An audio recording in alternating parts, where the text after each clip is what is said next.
been 70 episodes of daily vlogs. I think it's time for a recap.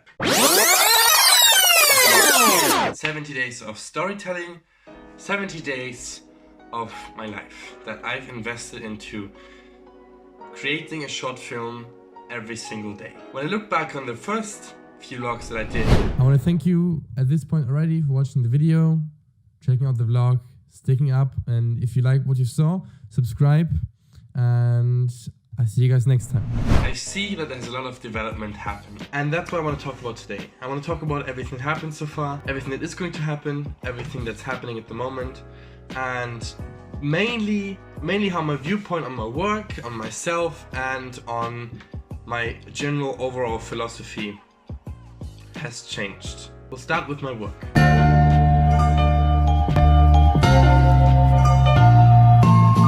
My quest that I thought was when I was going to university is while I am there, while I study, is figuring out what exactly I want to do for the rest of my life without ever feeling like I do have to work. That will for me probably always forever be the definition of work. That hasn't changed since day one of the vlog, and it hasn't changed now, and it probably will never change. Because that's something that's so fundamentally ingrained in my mindset that I think changing that would disrupt the whole system. And so, of course, you don't want to do that. And sometimes forcing yourself to be creative, forcing yourself to create, forcing yourself to make a video every day can really spark and bring your creativity and your work process to a whole nother level. 23 videos on my channel, I took 2.5 years, and for the next 71, I took 70 days. And that's something, or let's say around 75 days. And that's something that's to me so fundamentally, let's say, telling, that I can't ignore that. What I found out is that I can do a lot more on a day of work than I thought I could.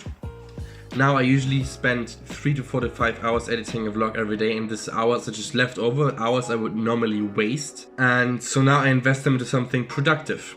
That's something that I've found for myself is incredibly helpful also within the vision I have of myself. And that brings us to the second part. Every time someone wants to pursue a career in video editing or in creating in general, they need to tell a story. In order to be able to tell a story convincingly, you need to know who you are, what your values are which you embrace, what values do you reject, and what values do you want to represent. For me, however, this has been the whole 70 days of vlogging has been a journey of looking which values fit and which don't. Tyler Babin, I talked about him before, he said this in a Q&A. It takes around 50 videos, 50 vlogs to find your own voice within the system. To find your own vlogging style, to find the own way of how you like to edit. And while I haven't necessarily found this voice yet, I'm on a very good path to do so. You see it, for example, that in the beginning of the vlog, I used to change music styles a lot, I used to change shot styles, narratives a lot, so I could see which really fits me. And for now, I found out that this more relaxed, ambient, atmospheric, and also in a way also inspirational and truthful heart-to-heart style of editing is something I like to pursue. Something that's not so much overwhelming for the mind or for the eyes, but something that's rather slow, however that also puts emphasis on every single frame that you get, because every single frame matters within the grand framework of making an ambient, atmospheric, and overall, let's say, just truthful vlog. This has, however, changed a bit of that. I was trying to understand how I can implement things like my humor, things like my philosophy, things also, for example, like my lifestyle, my hobbies into the vlog itself, without necessarily always showing the scenes, but representing them within the way I talk. And that brings us to the next part, the philosophy.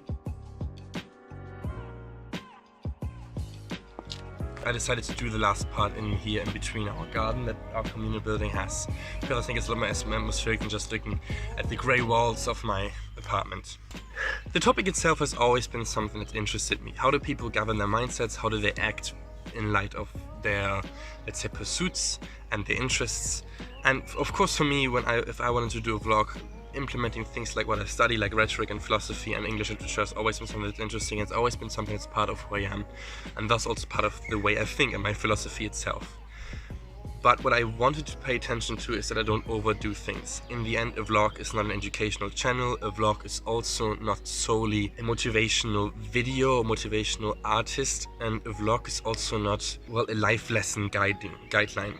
it can be all that on the sideline, but mainly it's a medium to tell a story of the person who does the vlog, which is me in that case. I was always really interested in this whole philosophy of discipline and work ethic, and for example, that people like Jocko Willink and Jordan Peterson represent that. Let's get some. Ready to get some. Like I said, Leif is always ready to get some. Struggle with all you have towards the inevitable suffering of life, and thus learn how to compete against that and develop yourself and evaluate yourself regularly whether the thing that you're doing is still the right thing to do. And that is something that actually has barely changed. I still adopt this kind of mindset. I've also continuously, with the implementation of the discipline of doing a vlog every single day, learned to embrace it, the struggle more of some days, for example, when I don't like to tell a story, or some days when I feel like the story I tell is not meaningful enough. I've learned to like push through and see how the story still kind of gets some hits. I had to really focus on myself and learn how I would like to focus on myself more, rather than thinking about how many clicks I get, how many subscriptions I get, followings I get, comments, whatever it is. Of course, it's amazing to get those comments, and they are heartwarming and heartfelt to me, myself. In the end, this vlog is not about who gets the most views or who gets the most followers and who gets the most subscriptions, but it's also, in the end, it's about a tool for me, and it's a means for me to develop my philosophy and implement and tell my story beyond the boundaries, which is my immediate community. And if I get to do that, then I will keep continuing to do that, obviously. However, there is going to be a few changes to the vlog now with the next. I've decided to do the vlog only 5 days a week, which means Monday to Friday, and take Saturday and Sunday off. Maybe upload a podcast on Sunday, but Saturday is really a day where I want to focus on things that are extracurricular from vlogging and telling my story. While I enjoy doing the vlogs, there's still a part that needs to be addressed, which is my social relationships, my friendships, family, university issues, and also a lot of work that I've put on myself now that I really like, and I enjoy doing it. But this also needs to be made time for doing those things, since they are also an incredibly crucial part right now. I'm also not really sure how much I will be able to keep up the vlogs daily or 5 times a week, depending on how different things in the future now turn out to be. I might have to take a break from vlogging. I might have to take a break from doing the content daily, because there's going to be a lot of changes in the future now, maybe already in the next few weeks.